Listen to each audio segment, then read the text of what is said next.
Há uma ideia que circula muito nos dias de hoje, inclusive dentro de algumas igrejas. O Deus do Antigo Testamento era um Deus de ira. O Deus do Novo Testamento é um Deus de amor. Jesus veio para corrigir essa imagem distorcida. Parece razoável, mas é profundamente equivocada. O amor de Deus aparece claramente no Antigo Testamento, nos Salmos, nos Profetas, no Êxodo, em Oséias. Como o Pai se compadece dos filhos, assim o Senhor se compadece dos que o temem. Salmos 103 e versículos 13. E a ira de Deus aparece claramente no Novo Testamento, em Jesus, em Paulo, em João, no Apocalipse. A ira de Deus se revela do céu contra toda impiedade e injustiça dos homens. Romanos capítulo 1 e versículos 18. Não são dois deuses diferentes. É o mesmo Deus, revelado de forma progressiva e completa. Entender a sua ira é essencial para entender o seu amor. É essencial para entender a cruz. Porque sem a ira de Deus, a cruz não tem sentido. E sem a cruz, a ira de Deus não tem solução. Bem-vindo ao canal A Cruz de Cristo. Chegamos hoje ao terceiro e mais teologicamente profundo vídeo baseado no capítulo 4 de A Cruz de Cristo de John Stott. Hoje enfrentamos a questão mais desafiadora, a santidade e a ira de Deus. Por que a Bíblia fala da ira de Deus? O que ela é, e o que ela não é? Como se relaciona com o amor?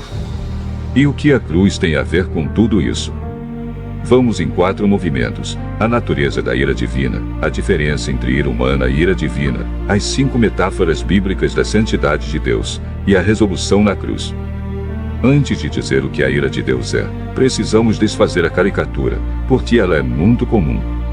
A caricatura diz que a ira de Deus é uma emoção caprichosa, instável e explosiva. Uma vingança pessoal e rancorosa. Uma raiva irracional e desproporcional. O resíduo primitivo de uma religião antiquada. Nada disso está correto. O teólogo C. H. Dor tentou uma solução diferente. Argumentou que Paulo nunca diz que Deus está irado, apenas que a ira, como se fosse um processo impessoal, uma espécie de lei moral de causa e efeito no universo. Quem faz o mal, sofre as consequências. Ira de Deus, nessa visão, seria apenas o funcionamento moral do cosmos, não uma atitude pessoal de Deus. Stott rejeita essa interpretação. Porque assim como graça representa a atividade pessoal graciosa do próprio Deus conosco, da mesma forma ira ou raiva representa sua hostilidade pessoal à impiedade. A ira de Deus é tão pessoal quanto o seu amor. São dois lados do mesmo caráter moral divino. Leon Morris define com precisão: a ira de Deus é sua revulsão pessoal e divina ao mal, e sua oposição pessoal e vigorosa a ele. A ira de Deus, portanto, é real e pessoal. Mas é radicalmente diferente da ira humana.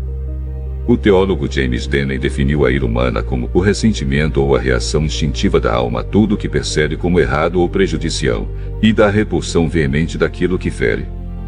A ira de Deus segue o mesmo padrão geral, mais purificada de todos os elementos que corrompem a ira humana.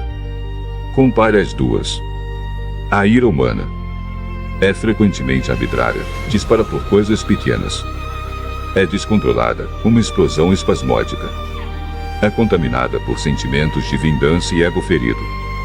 É despertada por ofensas pessoais, frequentemente triviais. Costuma ser mista com animosidade e desejo de prejudicar. A ira de Deus é sempre íntegra, nunca arbitrária. É sempre controlada, nunca explosiva.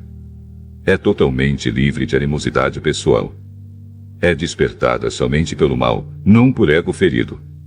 É, nas palavras de Cranfield, a ira de um Deus santo e misericordioso trazida para fora pela impureza e a injustiça dos homens. Sott acrescenta algo profundo: a ira de Deus é simultaneamente alimentada pelo seu amor constante ao ofensor. Não é o oposto do amor, é uma expressão do amor. Um pai que não sente ira diante do que destrói seu filho não ama profundamente o filho.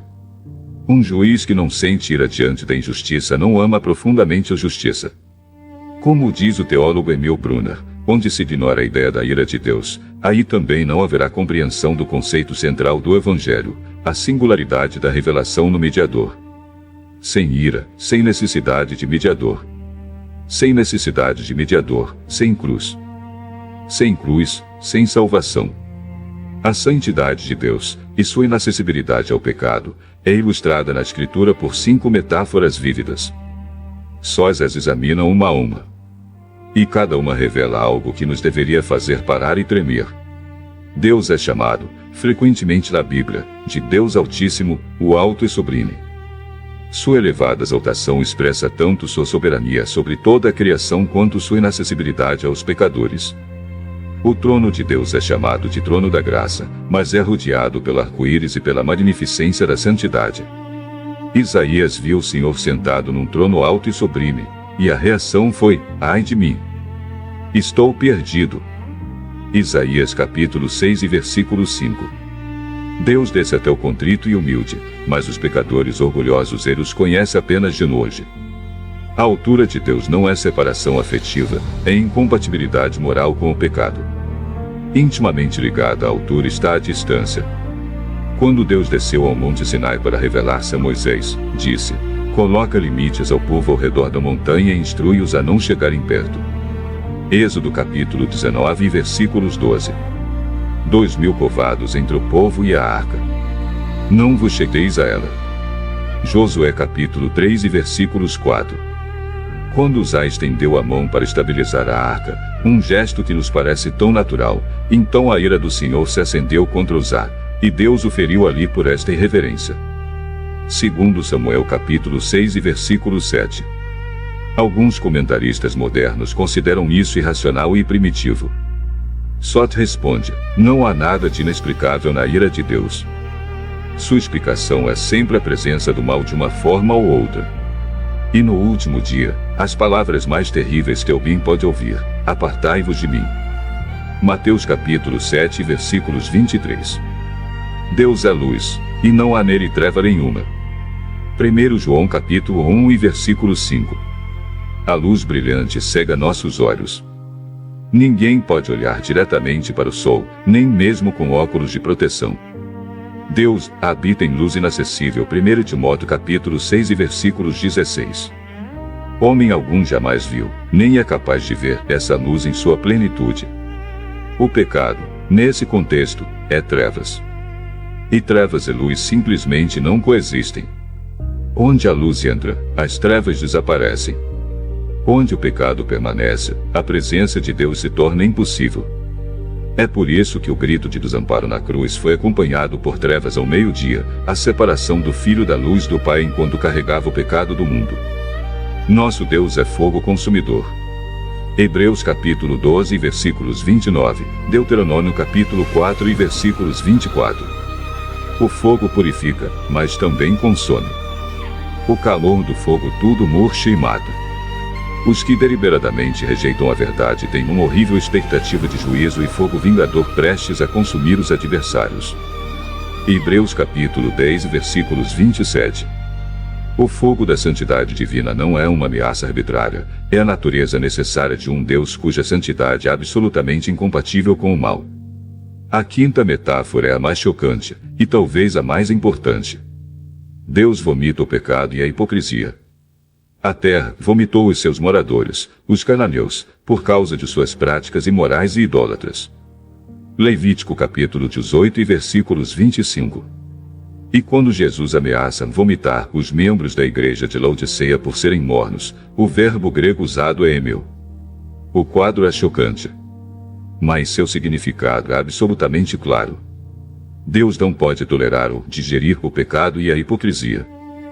Não lhe causam apenas dissabor. São tão repugnantes que deve livrar-se deles. Deve cuspi-los ou vomitá-los. Reunidas, as 5 metáforas expressam uma única verdade: a incompatibilidade total da santidade divina com o pecado humano. Altura e distância, luz, fogo e vômito, tudo diz que Deus não pode estar na presença do pecado, e que se este se aproximar dele, é repudiado e consumido. E agora chegamos à cruz, onde tudo isso converge em resolução. Se a santidade de Deus é real, e a inacessibilidade de Deus aos pecadores é real, então o problema do perdão é imenso. Como poderia um Deus de santidade absoluta perdoar pecadores reais sem comprometer sua própria natureza? A resposta da cruz é esta. Na cruz, a ira de Deus foi satisfeita, não frustrada. Cristo, ao morrer pelos nossos pecados, não foi uma vítima da ira de Deus, foi o próprio Deus, em Cristo, absorvendo em si mesmo o juízo que os nossos pecados mereciam. Por isso Paulo pode dizer, Deus estava em Cristo reconciliando consigo o mundo. 2 Coríntios capítulo 5 e versículos 19. Deus não estava de fora, exigindo satisfação, estava dentro, em Cristo, providenciando-a. E por isso Sá pode escrever como a frase que resume tudo. Ele levou o juízo que merecemos a fim de trazer-nos o perdão que não merecemos. Na cruz, a misericórdia e a justiça divinas foram igualmente expressas e eternamente reconciliadas. O santo amor de Deus foi satisfeito. A cortina do templo, que durante séculos simbolizou a inacessibilidade de Deus aos pecadores, rasgou-se de alto a baixo no momento da morte de Cristo. Deus a rasgou de cima para baixo, para demonstrar que havia destruído a barreira do pecado e aberto o caminho à sua presença. Agora, por causa da cruz, o mesmo Deus cuja santidade nos excluía abre os braços para receber pecadores arrependidos. Não porque ignorou o pecado, mas porque o julgou, em Cristo. Só te fecha este capítulo com uma advertência poderosa que precisa ser ouvida pela igreja de hoje. Todas as doutrinas inadequadas acerca da expiação advêm das doutrinas inadequadas de Deus e do homem. Quando diminuímos o pecado, reinterpretando-o como lapso em vez de rebeldia, e quando diminuímos a Deus, tornando-o indulgente em vez de indignado. Então a cruz naturalmente parecerá supérflua. Mas quando tivermos um vislumbre da deslumbrante glória da santidade divina, e formos convencidos do nosso pecado pelo Espírito Santo de tal modo que tremamos da presença de Deus, então, e somente então, a necessidade da cruz ficará tão óbvia que nos espantaremos de jamais tê-la visto antes. Só cita Gustav Stalin, somente aquele que conhece a grandeza da ira será dominado pela grandeza da misericórdia. Este vídeo não foi fácil. Falar da ira de Deus nunca é confortável.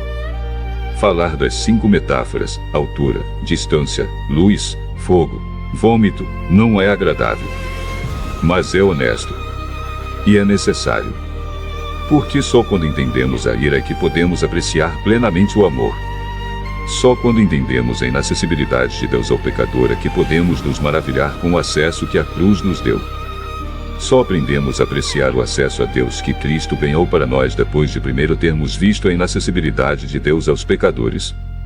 Só podemos gritar aleluia com autenticidade depois que primeiro tivermos clamado, ai de mim, estou perdido. Hoje, se você nunca parou diante dessa realidade, da santidade de Deus e da gravidade do seu pecado, este é o momento. Não para se afundar na culpa, mas para se lançar à graça. Porque o mesmo Deus cuja santidade nos exclui providenciou, em Cristo, o caminho de volta. Portanto, irmãos, temos ousadia para entrar no Santo dos Santos pelo sangue de Jesus. Hebreus capítulo 10 e versículos 19. A cortina foi rasgada. O caminho está aberto. A ira foi satisfeita. O perdão está disponível. O que resta é você entrar. Encerramos hoje a série baseada no capítulo 4 de A Cruz de Cristo.